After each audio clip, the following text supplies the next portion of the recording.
From the 42nd floor, the city looked like a glittering labyrinth where every window held a secret. Inside the glass tower, time stretched and contracted in strange ways, as if the walls themselves could feel the pressure mounting. Sterling Harlow's desk overflowed with contracts and numbers that refused to behave, while a child's laughter echoed faintly from the hallway. In a place built on rules and silence, that sound would soon become the key to a revelation no one saw coming. What happens when innocence stumbles into the heart? How can a single voice, unaware of the danger around it, unravel a scheme to stay hidden? Sometimes the truth waits expected messenger, and sometimes it arrives through a question so simple it cuts through every mask. In this story, you'll step inside the quiet tension of a corporate empire moments before its facade cracks. You'll meet Sterling Harlow, weighed down by endless reports, and Marjorie Kane, who carries both her cleaning supplies and the future in her daughter's small hand. You'll see how Elara Quinn, without meaning to, triggers a chain of events that puts everything at stake. Every detail you're about to discover pulls you closer to a hidden world of forged signatures, secret agendas, a sudden courage that rises when the right question is asked. This is not just another story about power and fraud. It's a rare glimpse into how truth sneaks in when no one's watching. Stay with this narrative, let it unfold scene by scene, and allow its suspense, revelations, and emotional turns to hold you until the very end. The time you reach the line, you might question not only who holds power, but how easily it can crumble under the weight of a child's honesty. He rubbed a thumb against the edge of a file, as if friction might spark clarity. A clock ticked too loud for a room that expensive. Emails piled up like snowdrifts that never melt. His calendar had no whites, and his patience had even less. Numbers on the latest reports, they whispered in a strange key that a signature on the contract looked neat but not honest. He closed his eyes, for it did not help. The board wanted speed, and he was supposed to be the engine. A ring of phones echoed down the corridor like a warning bell. The office plants looked thirsty, and so did the staff. Sterling told himself to trust the process, yet the process felt slippery. He had sat through 10 meetings that day, and none had teeth. Everything sounded fine until it did not. His gut kept tapping a quiet message that no one else seemed to hear. He scanned the financial summary again, and the margins blinked at him. Rounding here, rounding there, always in the same direction. It felt like someone had lined up pennies on a track. If the train came, no one would see the small shine until it was too late. A junior analyst had flagged an odd vendor name. That analyst now had the flu and a kind smile in his last email. The vendor existed on paper and almost nowhere else. Almost was the word that the legal team had not careful.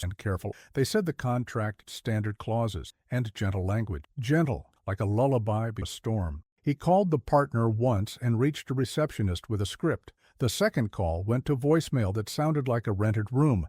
He asked for more time, and the response came fast and smooth. No need for delay, they said. We all want progress. Progress can be a pretty mask when fear is the sun slid behind a cloud and left the office. Sterling straightened his tie and felt the fabric bite his. He hated how small details grew sharp when big truths hid. A courier had delivered the latest revision with a confident grin. The cover letter praised efficiency like a virtue without cost. He remembered his father counting cash at a kitchen table. "Take your time, son," the old voice said. Fast hands miss the cut. Slow hands find the hidden thread. His assistant knocked and slipped in with a stack of agendas. Her smile held a question. Everyone felt the pressure, even the wall. He flipped to the signatures and studied the curve of each letter. People reveal themselves in the way they connect ink to paper. This hand tried to look relaxed, stiff. The witness line belonged to a name that floated. It floated like driftwood that should have sunk. He walked to the window and watched a storm gather beyond the river. Clouds stacked into one another like secret files. The city looked ready,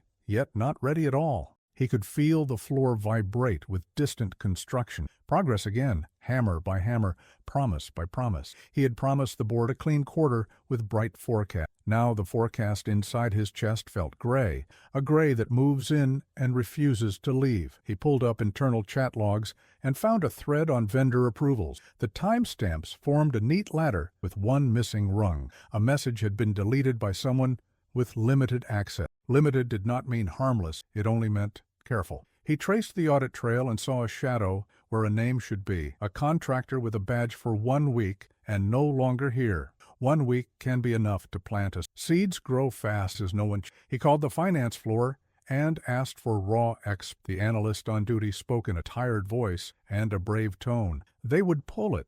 Give us 20 minutes. He thanked them and felt the clock. Every tick sounded like a small step to cliff. He pictured the boardroom, the neat water always was calm. He needed the truth before the water hit the. Sterling returned to his chair and set both palms on. He told himself that sign he would not let neat ink. Outside, thunder rolled like a verdict. Inside, the phone sat quiet for a moment. He sensed the next move would not come from his side of the board. It came. He would be ready to listen in a new way. Her hands were calloused from years of scrubbing floors that sparkled only.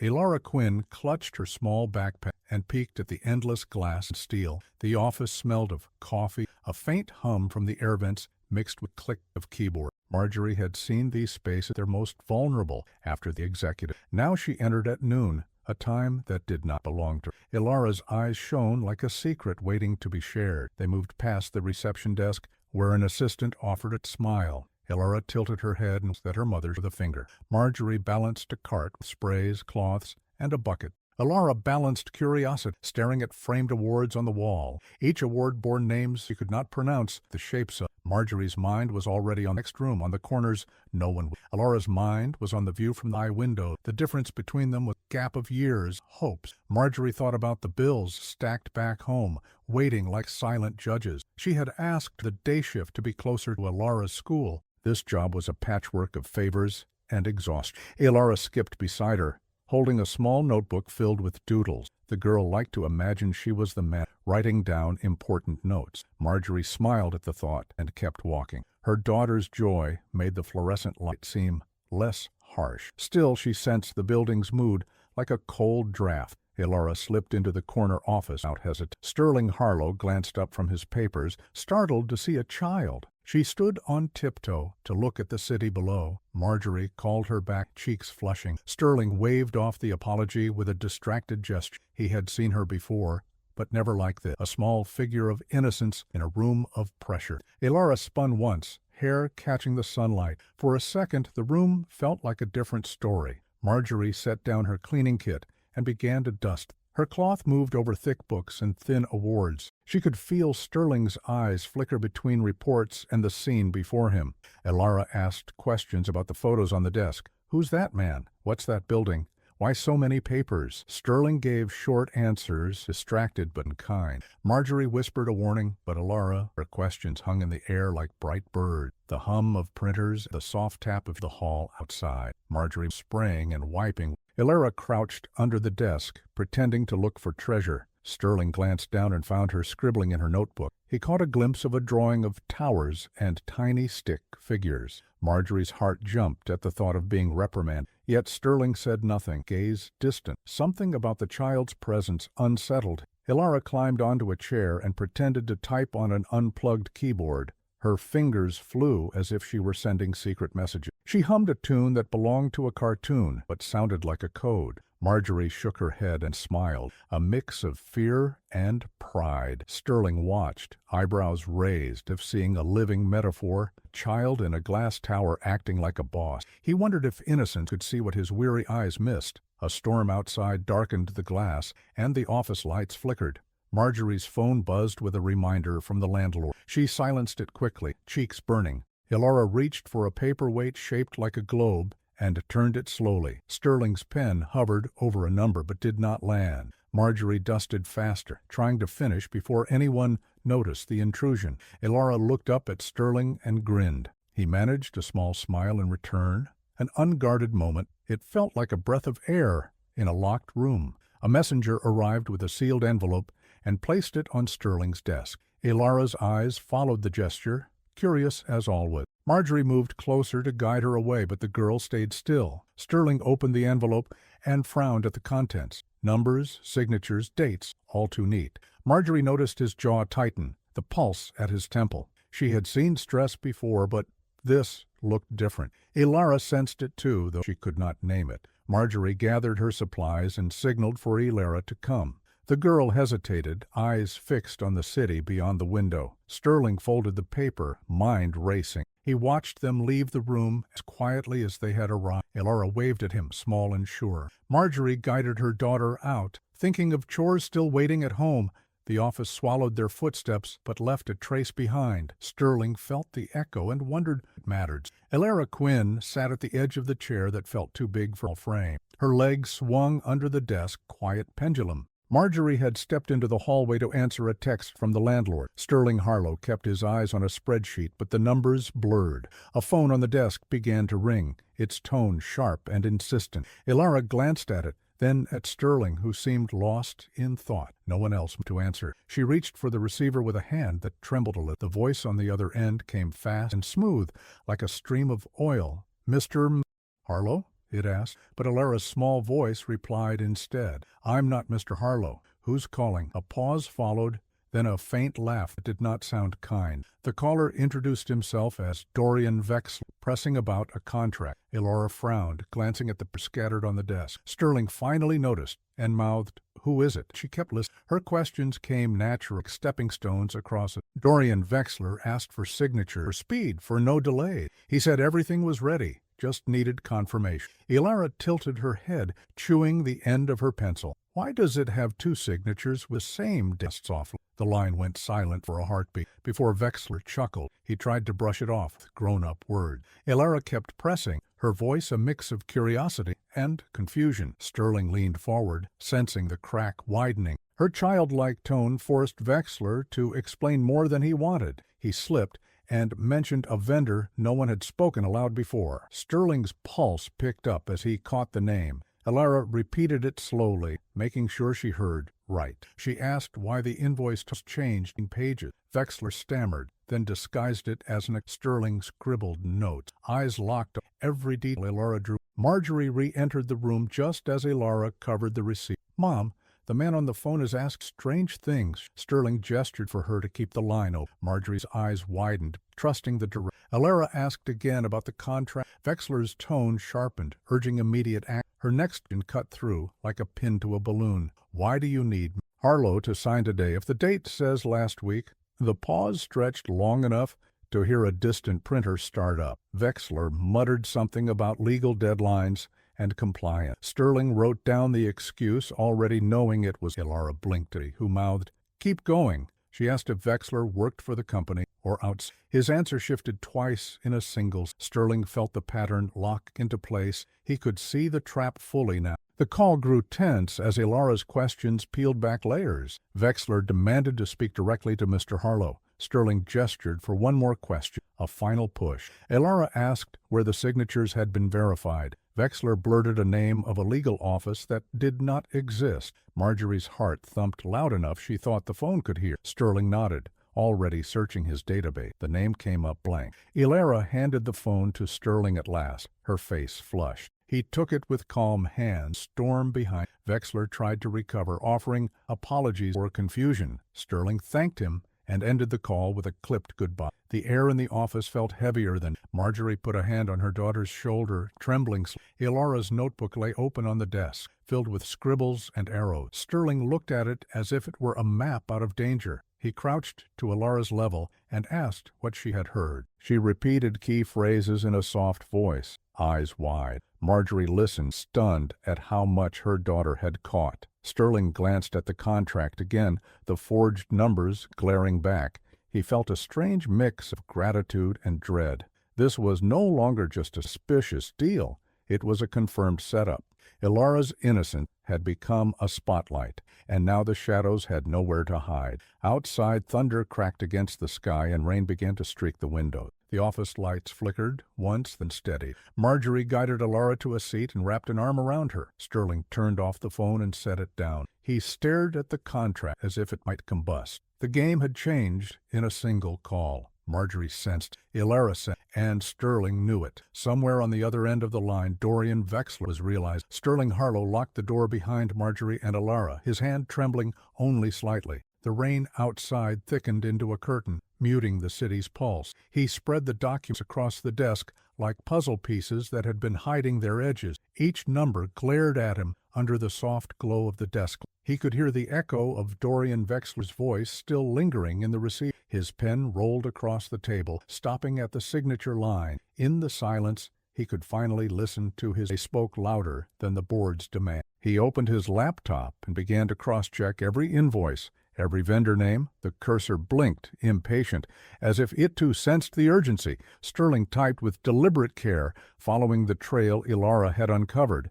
He saw duplicates, phantom companies, and repeated addresses. A few names led to the same mailbox in a forgotten district. The pattern emerged like a ghost from fog. He leaned closer, heart pounding. The contract was not just risky, it was a funnel for theft. His memory rolled back to the board meeting 2 weeks earlier. They had praised this deal as bold, fast, innovative. He had felt a splinter of doubt, but ignored it under pressure. Now that splinter had become a spike. He clicked through emails from Dorian Wexler's associates, scanning headers. Some came from private domains, masked to look official. One even linked to a shell corporation dissolved. He copied every detail into a secure folder, sealing the evidence. Thunder rattled the windows, matching the pace of his thoughts. Sterling poured himself a glass of water and let it sit untouched. He remembered Elara's small voice, asking why the signatures matched. The innocence of that question cut through the noise like a blade. He whispered a silent thank you to the child. He also felt a chill. She had been so close to danger, she did not even see. The stakes of his decision now expanded beyond his career. People's lives could fracture if this leaked. He picked up the phone but did not dial, rehearsing his next steps. Who could he trust inside the company? Legal had nodded too easily. Finance was split between loyalty and fear. IT logs might already be compromised. He decided to start outside the circle, contacting a former mentor at a private firm, someone who still owed him a favor, someone who hated fraud more than bad press. Sterling stared at the contract again and noted the forged witness signature. They were not just, they were strategic, placed to mislead auditors and lull executives. He wondered how many others had signed deals like this. He imagined Dorian Wexler on the other end of a line, smug, sure. He also imagined the panic that would bloom once Wexler realized the net was tightening. The thought steadied. Fear could move both ways. He opened an encrypted chat on his personal phone. A single message to his mentor.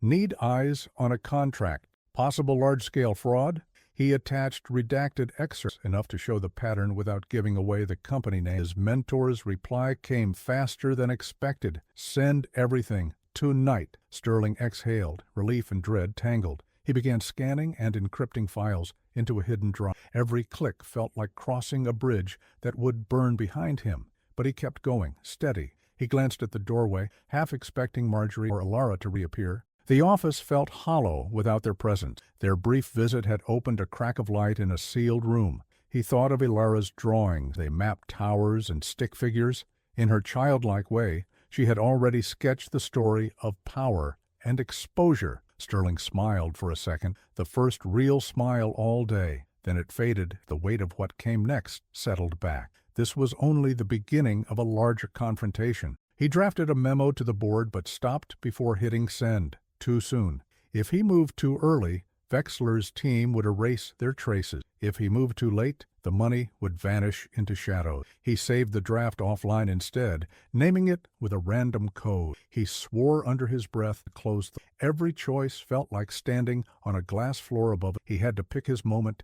Outside, the city lights flickered in the rain, each reflection doubling. Sterling stood, stretching his stiff, and walked to the window. His reflection stared back. Older than he remembered, sharper. He thought of his father's voice again. Slow hands find the hidden thread. The hidden thread now glowed bright and dangerous in his mind. He would pull it until the whole weave unwrapped. For the first time that day, he felt a grim kind of clarity, and somewhere in that clarity, a plan began to form. The next morning broke with a pale light sliding through the tall window. The office, usually cold and neutral, carried a whisper of anticipation. Sterling Harlow stood by the conference, papers stacked neatly, a faint tremor in his fingers. Marjorie Kane held Elara's hand tighter than usual, her knuckles pale. A small crowd had gathered, assistants, analysts, a few board members who rarely left their corner office. They had heard about the phone call, the strange details, the unexpected savior. Elara's small frame looked almost lost in so many suits and polished shoes. Yet her eyes held a calm curiosity that drew everyone in. Sterling had arranged a small podium, the framed diploma resting. It was not from any official, just something he had drafted over and it mattered.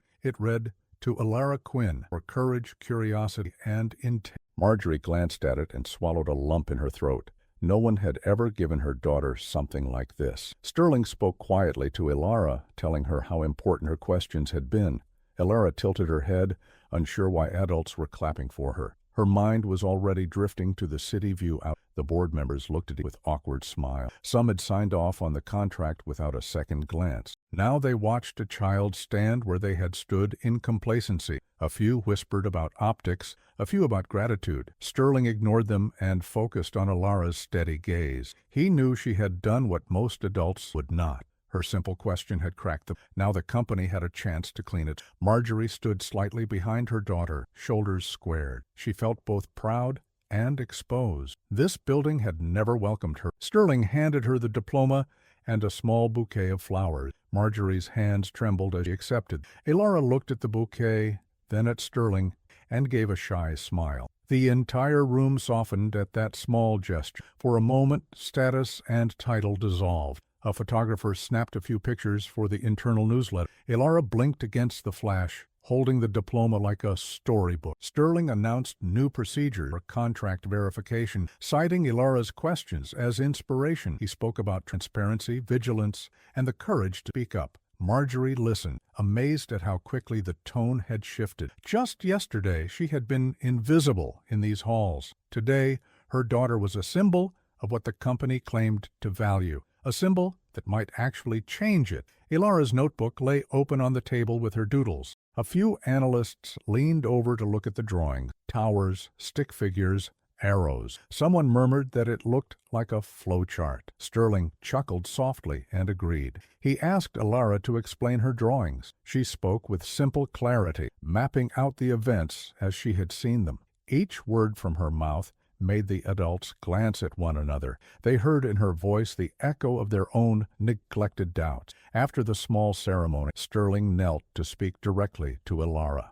He told her that honesty and curiosity are the most powerful tools anyone can have. Marjorie's tears sting her eyes. Sound of those words. Elara listened, then nodded, as if accepting us. Sterling added that she had reminded him why he chose this career. A few nearby staff members looked away, reflective. The moment felt like a hinge between two eras of the company, one before the call and one after. As the crowd dispersed, Marjorie bent down to Elara's. She whispered about going out for ice cream later. Elara grinned, the first full smile of the morning. Sterling overheard and pressed a small envelope into Marjorie's hand, a gift, nothing more. But it felt like respect. Marjorie tried to refuse, but he insisted. He said it was the least the company could do. For once she did not argue, tucked it away, thinking of bills, but also of possibilities. Elara approached the window again, looking down at the car's toy. She traced a finger along the glass, following the rain trail. Sterling joined her, standing at a respectful distance. He asked if she still wanted to be the boss someday.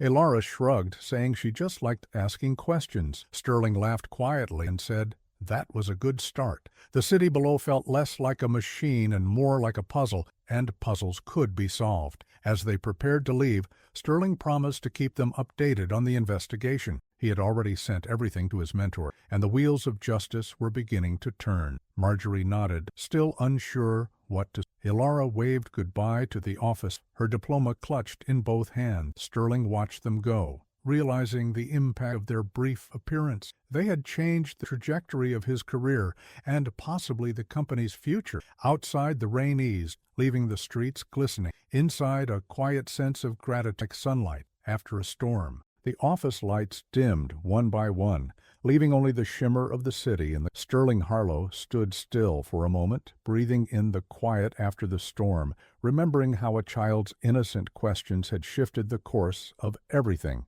Marjorie and Elara walked home beneath soft drizzle, carrying not only a makeshift diploma, but the weight of a silent transformation. What began as an ordinary day had turned into a rare story of courage and curiosity, piercing through deception. And you?